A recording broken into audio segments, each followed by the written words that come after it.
ಮಂತ್ರಿಗಳಾಗಿದ್ದಂಥ ಕಾಲದಲ್ಲಿ ಮೊದಲು ಪ್ರಕಟ ಆಯ್ತು ದೇಶದಲ್ಲಿ.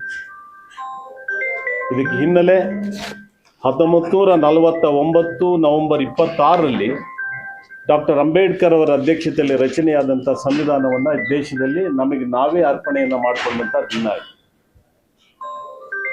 ಹಾಗಾಗಿ ಪ್ರಜಾಪ್ರಭುತ್ವ ಮತ್ತು ಸಂಸದೀಯ ವ್ಯವಸ್ಥೆ ಜಾರಿಗೆ ಬಂತು. 1952ರ ಚುನಾವಣೆಗಳ ಮುಖಾಂತರ ಅದು ಅಸ್ತಿತ್ವಕ್ಕೆ ಬಂತು.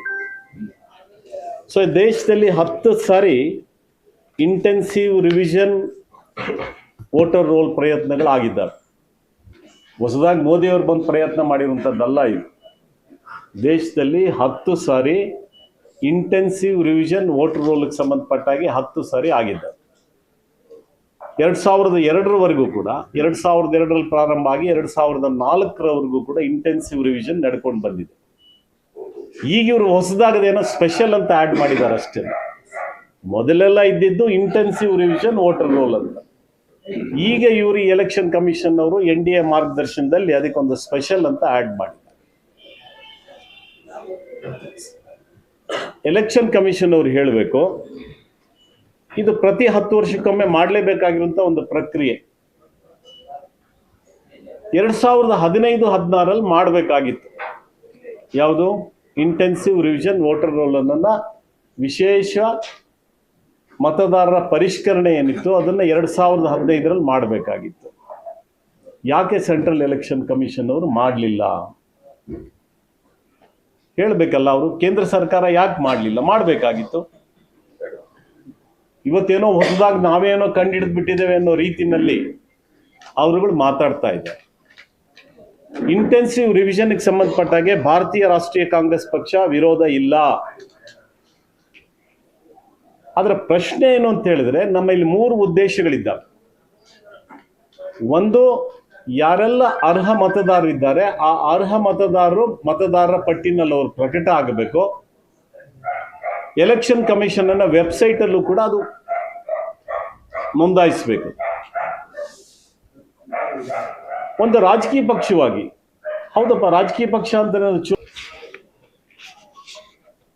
ನಾವು ಸುಮಾರು ಸ್ವಲ್ಪ ಹೆಚ್ಚು ಕಡಿಮೆ 56,000 BLOಗಳನ್ನ ನಾವು ನೇಮಕ ಮಾಡಿದ್ದೇವೆ. ನೀವೆಷ್ಟು ಮಾಡಿದ್ದೀರಿ? BJPಯವರು,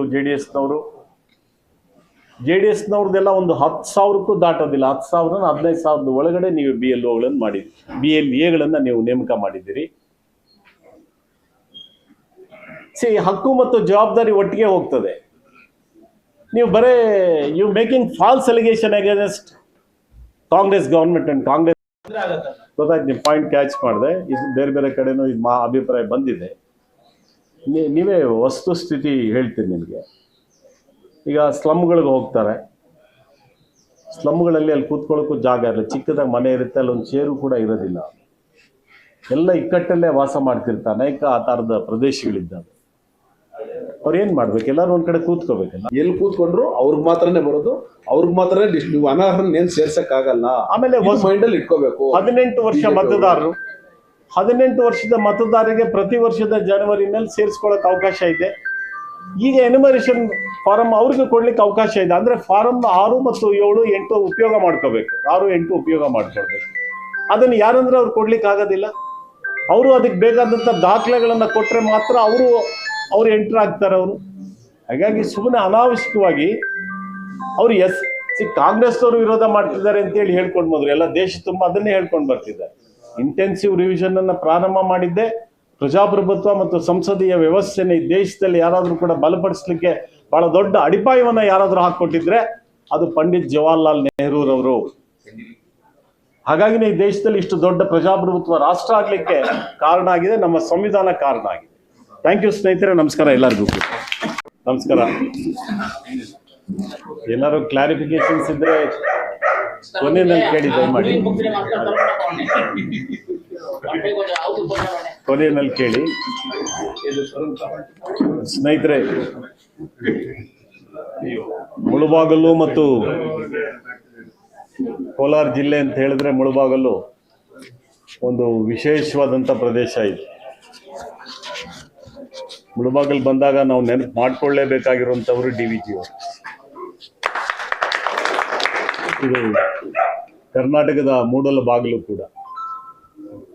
ಅದರ ಜೊತೆಗೆ ಎಂ ವಿ ಕೃಷ್ಣಪ್ಪನವ್ರನ್ನ ನಾವು ಸದಾಕಾಲ ನೆನಪು ಮಾಡ್ಕೋಬೇಕಾಗುತ್ತೆ.